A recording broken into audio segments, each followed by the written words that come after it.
ಪದೇ ಪದೇ ದರ್ಶನ್ ಅವರು ವಿವಾದವನ್ನು ಮೈ ಮೇಲೆ ಎತ್ಕೊಳ್ತಿದ್ದಾರೆ. ಈಗ ಕೊಲೆ ಆರೋಪ ಬಂದಿದೆ ಸರ್. ರೇಣುಕಾಸ್ವಾಮಿ ಅವರ ಕಟ್ಟ ಅಭಿಮಾನಿಯನ್ನೇ ಅವರು ಕೊಲೆ ಮಾಡಿದ್ದಾರೆ ಅಂತ ಆರೋಪ. ದರ್ಶನ್ ಪ್ರಕರಣದ ಬಗ್ಗೆ, ಕೊಲೆ ಪ್ರಕರಣದ ಬಗ್ಗೆ ಏನು ಹೇಳ್ತೀರಾ ಕೊಲೆ ಅವರು?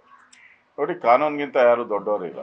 ಸಿನಿಮಾ ಆಕ್ಟರ್ ಇರ್ಬೋದು, ಅಥವಾ ಉದ್ಯಮಿ ಇರ್ಬೋದು, ರಾಜಕಾರಣಿ ಇರ್ಬೋದು, ಅಧಿಕಾರಿಗಳಿರ್ಬೋದು, ಎಲ್ಲರಿಗೂ ಕಾನೂನು ಒಂದೇ. ಅವನೊಬ್ಬ ಪಾಪ ಅಮಾಯಕ. ಅದನ್ನು ನೋಡಿದ್ರೆ ನಮಗೂ ಭಾಳ ನೋವಾಗುತ್ತೆ. ಅವರ ಹೆಂಡ್ತಿನೂ ಕೂಡ 5 ತಿಂಗಳ ಗರ್ಭಿಣಿ ಅಂತ ಕೇಳಿ ಇನ್ನೂ ಅಷ್ಟು ಭಾಳ ನೋವಾಯಿತು.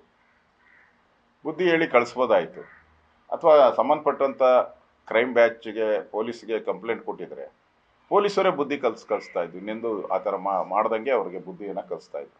ಅದ್ರ ಬಿಟ್ಟು ಕಾನೂನನ್ನು ಕೈಗೆ ತೆಗೆದುಕೊಂಡು ಸುಮಾರು 14 ಜನ ಹೊಡೆದಿರೋ ಅಂಥದ್ದು ಭಾಳ ಖಂಡನೀಯವಾದಂಥ ಒಂದು ವಿಚಾರ.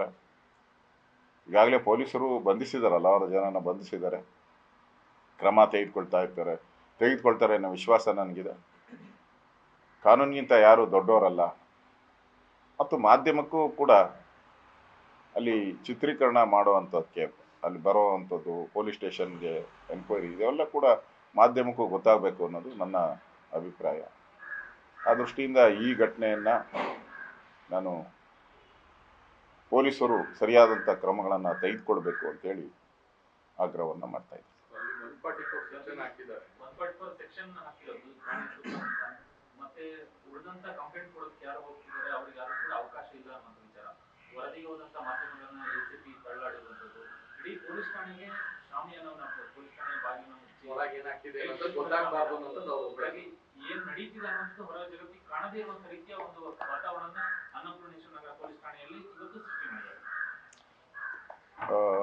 ನನಗನ್ಸ್ತೈತೆ ಅವ್ರಿಗೆ ಭಯ ಬಂದ್ಬಿಟ್ಟಿರ್ಬೇಕು. ಯಾಕಂದರೆ ಕರ್ನಾಟಕದಲ್ಲಿ ಕಾನೂನು ಸುವ್ಯವಸ್ಥೆ ಹಾಳಾಗೋಗಿರೋದು ಪ್ರಪಂಚಕ್ಕೆ ಗೊತ್ತಿರೋವಂಥದ್ದು. ಕ್ರೈಮ್ ರೇಟು 40% ಜಾಸ್ತಿ ಆಗಿರೋದು ಗೊತ್ತಿದೆ. ಮೊನ್ನೆ ಕೂಡ ದಾವಣಗೆರೆಯಲ್ಲಿ ಪೊಲೀಸ್ ಸ್ಟೇಷನ್ಗೆ ನುಗ್ಗಿ ಪೊಲೀಸರು ಕಾರ್ನೆಲ್ಲ ಹೊಡೆದಾಕಿದ್ದಾರೆ. ಇದೇ RR ನಗರದಲ್ಲಿ ಮೂವರು ಮುಸ್ಲಿಂ ಮಹಿಳೆಯರು ಹೋಗಿ ಅಲ್ಲಿನ ಲೇಡಿ ಸಬ್ ಇನ್ಸ್ಪೆಕ್ಟ್ರೆ ಕಪ್ಪಾಳ ಮೋಕ್ಷನೂ ಕೂಡ ಮಾಡಿದ್ದಾರೆ. ಅದಕ್ಕೋಸ್ಕರ ನನಗನ್ಸ್ತೈತೆ ಕಾನೂನು ಸುವ್ಯವಸ್ಥೆ ಕರ್ನಾಟಕದ ಸರ್ಕಾರದ ಕೈಯಲ್ಲಿ ಇಲ್ಲ ಅನಿಸುತ್ತೆ. ಅದಕ್ಕೆ ಭಯಭೀತರಾಗಿ ಇಡೀ ಪೊಲೀಸ್ ಸ್ಟೇಷನ್ಗೆ ಶಾಮಿಯಾನ ಹಾಕಿ ಯಾರನ್ನೂ ಒಳಗಡೆ ಬಿಡದೆ, ಕಂಪ್ಲೇಂಟ್ ಕೊಡೋಕೆ ಬರೋರ್ನೂ ಬಿಡದೆ, ಮಾಧ್ಯಮನೂ ಬಿಡದೆ ಮಾಡ್ತಾ ಇರೋದು. ಎಲ್ಲಿದ್ದೀರಿ? ಏನಿದು? ನಾವು ಕಾಶ್ಮೀರದಲ್ಲಿದ್ದೀರಾ? ಕಾಶ್ಮೀರದಲ್ಲಿದ್ದೀರಾ? ಏನೋ ಟೆರರಿಸ್ಟ್ ದಾಳಿಗಳು ನಡೆಯುತ್ತೆ ಅಲ್ಲಿ, ಪಾಕಿಸ್ತಾನದ ಬಾರ್ಡರ್ ಲೈನ್ ಇದೆಯಲ್ಲ, ಅಲ್ಲಿದ್ದೀರಾ? ನಾವು ಕರ್ನಾಟಕದಲ್ಲಿದ್ದೀರಾ? ಕರ್ನಾಟಕದಲ್ಲಿ ಕಾನೂನು ಸುವ್ಯವಸ್ಥೆ ಇದೆಯಾ? ಇದಕ್ಕಿಂತ ಸ್ಪಷ್ಟ ನಿದರ್ಶನ ಬೇರೆ ಏನೂ ಇಲ್ಲ. ಇದಕ್ಕೆ ಏನಾಗೋಗ್ತೈತೆ?